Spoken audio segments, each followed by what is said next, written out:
Future perfect tense. Future perfect tense को हम हिंदी में पूर्ण भविष्य काल या पूर्ण भविष्य काल भी कहते हैं। ठीक है, तो जैसा कि नाम से ही बोध हो रहा है कि पूर्ण भविष्य काल, यानी कि इसमें जो काल है, जो वर्क है, जो क्रिया हमारी वह समय से जो निश्चित समय, जो निर्धारित समय है उसमें यह उसके पहले यह कंप्लीट हो चुकी होती है, पूर्ण हो चुकी होती है। ठीक है, मतलब समाप्त हो, समाप्त कोई भी कार्य कब होगा, जब वो कंप्लीट हो गया होगा। तो इसके नाम में ही लिखा है पूर्ण भविष्य काल। भविष्य काल में जो भी कार्य है वह क्या है, समाप्त हो चुके होंगे या फिर पूरे हो चुके होंगे। एक बार इसे परिभाषा के तौर पर देख लें, क्या लिखा हमने यहाँ पर, इस टेंस का प्रयोग उन कार्यों को व्यक्त करने के लिए होता है जो कि भविष्य में किसी निर्धारित समय तक समाप्त हो चुके होंगे या पूरे हो चुके होंगे। ठीक है, उन कार्यों को बताने के लिए किया जाता है जो कि भविष्य में, जो भी कार्य भविष्य में होने वाले हैं उसके लिए जो निर्धारित समय रखा गया, जो निश्चित समय रखा गया है उसके पहले वह कार्य कंप्लीट हो चुका होगा, पूर्ण हो चुका होगा या समाप्त हो चुका होगा। यहाँ तक बात क्लियर है। अब आगे हम आते हैं पहचान। इसे हम कैसे पहचानेंगे, जैसे हम हिंदी में जो वाक्य बोलते हैं उसे हम कैसे पहचानेंगे कि यह पूर्ण भविष्य काल या फिर फ्यूचर परफेक्ट टेंस का यह वाक्य है। इसको पहचानने के लिए कुछ तो इसका जो मापदंड होना चाहिए। तो आइए देखते हैं पहचान क्या है इसकी। इसमें हिंदी वाक्यों के अंत में क्या आता है, चुकेगा, चुकेगा, चुकेगी, चुकेंगे, चुकूंगा। मतलब लेडीज है तो चुकेगी, है ना, मतलब फीमेल है तो चुकेगी, और मेल है पुरुष है तो चुकेगा, और खुद के लिए कह रहा है तो चुकूंगा, मतलब काम कर चुकूंगा, है ना, मैं नहा सकूंगा, चुकूंगा। ठीक है, आइए, और इसमें क्या होता है, इसमें दो कार्यों का वर्णन भी हो सकता है। इसमें दो कार्यों का वर्णन भी हो सकता है। जैसे हम क्या कह देते हैं कि मेरे आने से पहले वह घर पहुंच चुकेगा, तो मेरे आने से पहले भी एक आया वाक्य, और मेरे आने से पहले वह घर पहुंच चुकेगा तो अपने घर पहुंच गया, या दूसरा वाक्य। तो आइए, जैसे हमने एक वाक्य यहाँ लिख रखा है, वह शाम तक दिल्ली पहुंच चुका होगा, तो वह शाम तक दिल्ली पहुंच चुका होगा, यहाँ चुका होगा आ गया। उसके आने से पहले पिताजी सो चुकेंगे या सो चुके होंगे। ठीक है, हम यहाँ लिख सकते हैं चुके होंगे। क्या लिखे, चुके होंगे। उम्मीद है यहाँ तक कोई कंफ्यूजन नहीं होगा। अब आते हैं इसके नियम यानी स्ट्रक्चर। नियम रूल को बोलते हैं, स्ट्रक्चर का जो ढांचा है किस तरह से बनाए, कैसे हम जो वाक्यों की जो फ्रेमिंग करते हैं, जो वाक्य जो सेंटेंस का फ्रेमिंग करते हैं वो किस बेस पर करते हैं, किस नियम पर करते हैं, वो हमने यहाँ लिखा है। सबसे पहले हम लिखेंगे सब्जेक्ट, उसके बाद शैल हैव या विल हैव, इसमें V3 ऑब्जेक्ट प्लस ऑब्जेक्ट। तो ये जो शैल हैव और विल हैव जो है हमारे फ्यूचर परफेक्ट टेंस का हेल्पिंग वर्ब है, जिसे हम हिंदी में कहते हैं सहायक क्रिया। और V3 मतलब वर्ब का थर्ड फॉर्म लगाते हैं तो वह हमारा मेन वर्ब है। जैसे कि प्ले, प्लेड, प्लेड, गो, वेंट, गॉन। तो जो गॉन है और प्लेड है यह वर्ब का तीसरा फॉर्म है, उसे हम लिखेंगे। आइए सबसे पहले देखते हैं, अब आगे क्या देखते हैं, टाइप्स ऑफ सेंटेंसेस, मतलब वाक्य के प्रकार। वाक्य के प्रकार में हम हमेशा, जैसे कि बाकी पिछले टेंसों में पढ़ चुके हैं कि अफर्मेटिव सेंटेंस यानी positive sentence, negative sentence, interrogative sentences जिसका कि आंसर यस नो में दिया जाता है, और चौथा क्या है, WH इंट्रोगेटिव सेंटेंस, जिसमें कि हम प्रश्नवाचक चिन्ह, प्रश्नवाचक जो शब्द हैं या क्वेश्चन वर्ड है उनको लेकर हम वाक्य फ्रेमिंग करते हैं। तो क्या है, पहला देखिए आते हैं अफर्मेटिव सेंटेंस। अफर्मेटिव सेंटेंस में है एक वाक्य मैंने हिंदी में लिख रखा है, वे दोपहर तक यहाँ आ चुकेंगे। क्या है, वे दोपहर तक यहाँ आ चुकेंगे या आ चुके होंगे, मतलब चुकेंगे या चुके होंगे बात एक ही है, बस हम भविष्य काल की बात, भविष्य काल में जो होने वाला कार्य उसकी पहचान आनी चाहिए। तो क्या लिखेंगे, they will have reached here by noon.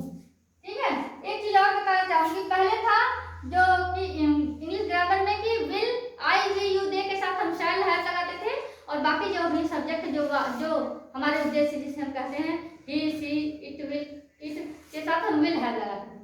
लेकिन अब मॉडर्न इंग्लिश ग्रामर में ये चीजें बिल्कुल खत्म हो गई हैं, आप सभी सब्जेक्ट के साथ आप विल हैव लगा सकते हैं। ठीक है, कोई इसमें दिक्कत नहीं है।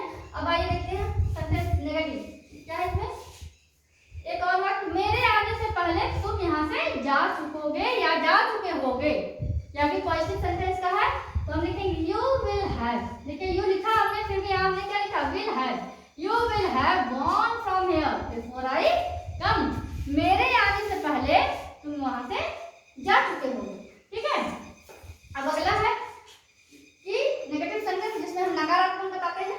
तो क्या है कि तुम होली तक मुझे पैसे नहीं दे चुके होगे। तुम होली तक मुझे पैसे नहीं दे चुके होगे। ये भविष्य काल की बात हुई है और वह शायद वह कार्य पूरा हो चुका होगा उस समय। तो इसमें कहा है यू, तुमसे you will not have given me money by Holi. You will not have given me money by Holi. तो you लगाया, एक साथ हमने will लगाया यहाँ पर। इसके बाद है not है, यहाँ हमने not लगाया। तो हमेशा will not have, will have है, will और have के बीच में not लगेगा नेगेटिव सेंटेंस फ्रेमिंग के समय। You will not have given me money by Holi. तीसरा आता है इंट्रोगेटिव सेंटेंस। इंट्रोगेटिव सेंटेंस में दो तरह के हैं। इंट्रोगेटिव सेंटेंस जो सिंपल है, इंट्रोगेटिव नेगेटिव सेंटेंस। ठीक है, प्रश्नवाचक वाक्य मतलब प्रश्नवाचक नकारात्मक वाक्य और प्रश्नवाचक सकारात्मक वाक्य। तो कैसा है देखिए, क्या वह सुबह 4 बजे तक उठ चुकेगा? क्या वह सुबह 4 बजे तक उठ चुकेगा या उठ चुका होगा? तो क्या कहेंगे उसके लिए? Will he got up by 4 o'clock in the morning? Will he got up 4 o'clock in the morning? ठीक है, तो यहाँ पर कुछ लोग ऐड भी लगाते हैं, वह भी सही है, बाई है वह भी सही है। Will he have got up by 4 o'clock in the morning? तो will से स्टार्ट करेंगे ये क्वेश्चन जो प्रश्नवाचक वाक्य है, क्योंकि will क्या है हमारा? will हमारा हेल्पिंग वर्ब है। Will he have, ठीक है, got up by 4 o'clock in the morning? अब इसी का हम नेगेटिव बना लें, मतलब कि इंट्रोगेटिव नेगेटिव सेंटेंस। तो will he not have got up in the morning, got up by 4 o'clock in the morning? ठीक है, एक अलग सेंटेंस मैंने यहाँ बताया है। देखिए, will the policeman not have caught the thief by 2 o'clock? है ना, क्या लिखा था? Will the policeman, पुलिस से लिखा है, पुलिसमैन आएगा। Will the police not have caught the thief by 4 o'clock?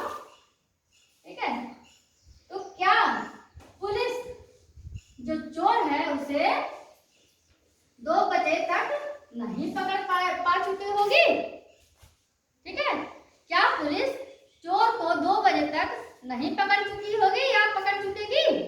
ये भविष्य में होने वाला कार्य है और ये टाइम दिया गया 2 बजे तक, मतलब 2 बजे से पहले, वो जो निर्धारित समय उसके पहले वह काम समाप्त होने वाली बात की जा रही है, कर चुकेगी।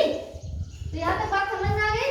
अब आते हैं WH इंट्रोगेटिव सेंटेंस। जो WH इंट्रोगेटिव सेंटेंस होता है, इसमें WH का मतलब W से टाइम who, where, what और H से how many, how much। तो इसके लिए एक सेंटेंस है हिंदी में, तुम्हारे पहुंचने से पहले पिताजी कहाँ जा चुके होंगे, या तुम्हारे पहुंचने से पहले पिताजी कहाँ जा चुकेंगे। तो हम लिखते हैं इसमें इंग्लिश का वाक्य फ्रेम जब करते हैं तो where will father have gone before you reach? एक और है, मेरे आने से पहले बच्चा कितना दूध पी चुकेगा या कितना दूध पी चुका होगा।